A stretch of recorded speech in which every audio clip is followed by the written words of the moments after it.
श्रीमती प्रभा कोमल सिंह के कार्यकाल में सिमरावारी का कायाकल्प के एपिसोड 2 में आपका स्वागत है।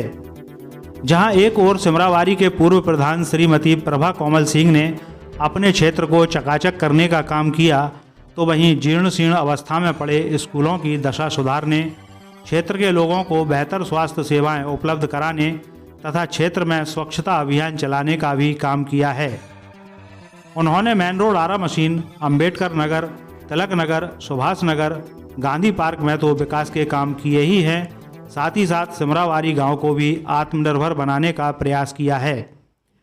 उनके कार्यकाल से पहले के प्रधानों की अगर तुलना की जाए तो श्रीमती प्रभा कोमल सिंह का कार्यकाल पिछले सभी प्रधानों पर भारी रहा है, क्योंकि सिमरावारी का सही कायाकल्प इन्हीं के कार्यकाल में हुआ है, जैसा कि इनका काम बोल रहा है। आने वाली पंचवर्षीय योजना में उनका सपना है कि अब वह अपने क्षेत्र में स्वच्छ भारत अभियान के तहत एक कचरा गाड़ी चलाने की योजना बना रहे हैं। साथ ही साथ स्कूलों में शिक्षा के स्तर और बच्चों के लिए मिलने वाली सुविधाओं में भी सुधार की ओर कदम बढ़ाने की चाह रखते हैं। आइए अब हम आपको रूबरू कराते हैं सिमरावारी के पूर्व प्रधान श्रीमती प्रभा देवी और उनके पति कोमल सिंह से कि आने वाली पंचवर्षीय में अपने क्षेत्र के लिए उनकी क्या योजनाएं हैं। हमारे साथ मौजूद हैं ग्राम पंचायत सिमरावारी की प्रधान श्रीमती प्रभा देवी जी। तो मैं उनसे जानना चाहूँगा कि जब मतदाताओं ने उन्हें अपने प्रधान के रूप में चुना तो उनकी क्या प्राथमिकताएं रहीं अपने क्षेत्र के लिए। जब मुझे हमारे क्षेत्र के मतदाताओं ने प्रधान के रूप में चुना तो मेरी पहली प्राथमिकता मतदाता के विश्वास में खरा उतरने की रही। प्रधान बनने के बाद मैंने देखा कि ग्राम पंचायत सिमरावारी विकास के कार्यों से कोसों दूर है। तब हमने यहाँ सड़क, नाली, सफाई, पुराने भवनों का जीर्णोद्धार पर ध्यान दिया। इसके बाद हम अपने क्षेत्र में केवल और केवल विकास को ही सबसे आगे रखकर काम कर रहे हैं। वो तो हमने देखा है, क्योंकि हमने सर्वे किया है। सर्वे में हमने पाया है कि वाकई में आपने अपने क्षेत्र में विकास को सबसे आगे रखा है। हमारे साथ प्रभा देवी जी के पति कोमल सिंह जी भी मौजूद हैं। तो मैं उनसे जानना चाहूँगा कि कोमल सिंह जी, आपको प्रधान बनने के बाद क्या क्या मतलब शुरुआती दौर में किस किस तरह की प्रशासन से दिक्कतें आईं और लोगों से किस किस तरह की दिक्कतें आईं, फिर आपने उन समस्याओं को कैसे फेस किया। जब शुरू में हम प्रधान बने तो कुछ समस्याएं तो आती हैं, क्योंकि नए नए प्रधान थे तो कुछ विरोधी लोग भी ऐसे रहते हैं कि समस्याएं खड़ी करते हैं। लेकिन धीरे धीरे 1-2 महीने में हम सब चीज़ें सीख गए। उसके बाद हमने देखा कि गांव का विकास तो आज तक 50 साल में हुआ ही नहीं हमारा। गली गली कच्ची पड़ी थी, गड्ढे पड़े थे, हालत खस्ता थी पूरे मोहल्लों की।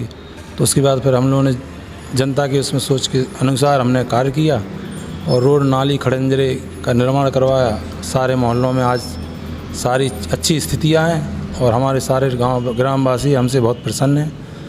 यही 5 सालों में आपने मतलब कोई भवन का निर्माण भी करवाया है क्या। हाँ, हमने आंगनवाड़ी का निर्माण कराया है, स्कूलों का सुंदरीकरण कराया है जो बिल्कुल खस्ता हालत में पड़े हुए थे, और शमशान घाट हमारे गांव में अभी तक नहीं था, जिस शमशान घाट का हमने निर्माण करवाया। अब चूँकि फिर से पंचवर्षीय चुनाव होने वाले हैं प्रधानी के, और आपके क्षेत्र से कई नए चेहरे भी मैदान में हैं और आप भी कमर कसे हुए हैं, तो अब अपने क्षेत्र में आपकी आगे की क्या प्राथमिकताएं रहेंगी। अगर आपका मतदाता दोबारा से आपको प्रधान बनाता है तो आगे क्या प्राथमिकताएं रहेंगी आपकी। अगर जनता हमें दोबारा चुनती है तो हमारे जो भी बचे हुए कार्य अभी पंचायत में विकास के रह गए हैं उन पर हमारा पूरा फोकस रहेगा। और कुछ चीज़ें हैं जैसे कि हमारे यहाँ बहुत बड़ी पंचायत है, सफाई की बहुत समस्या रहती है, तो ये कूड़ा गाड़ी चलवाने का हमारा वो है कि जो गंदगी फैलती है गली गलियों में वो ना फैले। और एक शमशान घाट हमारे गांव से कुछ दूर है, तो उसमें हमारी एक सोच ये है कि अंतिम यात्रा वाहन हम खरीद के पंचायत में फ्री सेवा देंगे। और आंगनबाड़ियों का निर्माण होना है, हमारे आंगनबाड़ी हमारे यहाँ का साथ हैं। अभी एक ही आंगनबाड़ी हमने बनवाई है, तो आगे 6 आंगनबाड़ियों का निर्माण कराना है। और शिक्षा के ऊपर थोड़ा सा हम विशेष ध्यान देंगे कि गांव के बच्चों को अच्छी शिक्षा मिले हमारे स्कूलों में। और अभी तक हमारे यहाँ पे जूनियर स्कूल है, तो हमारी प्राथमिकता रहेगी कि हम इंटर कॉलेज तक यहाँ पे स्कूल में सरकारी कॉलेज का निर्माण करवाएं और आगे अच्छे कार्य करने के लिए हो रहे हैं। आपकी इस ग्राम पंचायत में कितनी होगी जनसंख्या? 10,000 से ऊपर की तो हमारी वोटिंग ही है, तो जनसंख्या 20-25 हज़ार के आसपास हमारे यहाँ गांव की जनसंख्या है। तो अभी हाई स्कूल और इंटर में पढ़ने वाले बच्चे कहाँ जाते हैं आपके यहाँ से? अभी हमारे यहाँ प्राइवेट स्कूल हैं, तो उनमें फ़ीस अधिक लगती है, तो हर आदमी उन स्कूलों में बच्चों को नहीं पढ़ा पाता है। अगर सरकारी स्कूल की अगर निर्माण हो जाएगा तो हमारे जो गरीब लोग हैं उनके बच्चों को अच्छी शिक्षा मिल सकेगी। तो आपने देखा शिक्षा की तरफ भी इनका रुझान है, और जो गरीब बच्चे हैं जो धन के अभाव में आगे की शिक्षा नहीं ले पाते हैं हाई स्कूल इंटरमीडिएट की, तो इनका इरादा इस पंचवर्षीय में अपने क्षेत्र में हाई स्कूल और इंटरमीडिएट भी सरकारी कॉलेज बनाने की है। अंत में मैं आपसे सिर्फ इतना ही कहूँगा कि आप हमारे चैनल के माध्यम से अपने मतदाताओं से क्या अपील करना चाहते हैं? मैं अपने मतदाता से ये अपील करूँगा कि मैंने जो 5 साल में विकास कार्य किया है उसका परिणाम मुझे अब आगे चुनाव में मिलना चाहिए।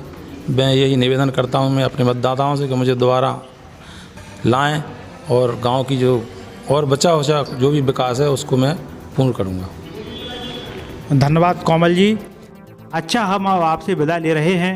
श्रीमती प्रभा कोमल सिंह के कार्यकाल में सिमरावारी का कायाकल्प एपिसोड 1 देखने के लिए डिस्क्रिप्शन बॉक्स पर दिए हुए लिंक पर क्लिक कीजिए और हमारे चैनल को सब्सक्राइब कीजिए तथा आपको वीडियो कैसा लगा कमेंट जरूर कीजिए।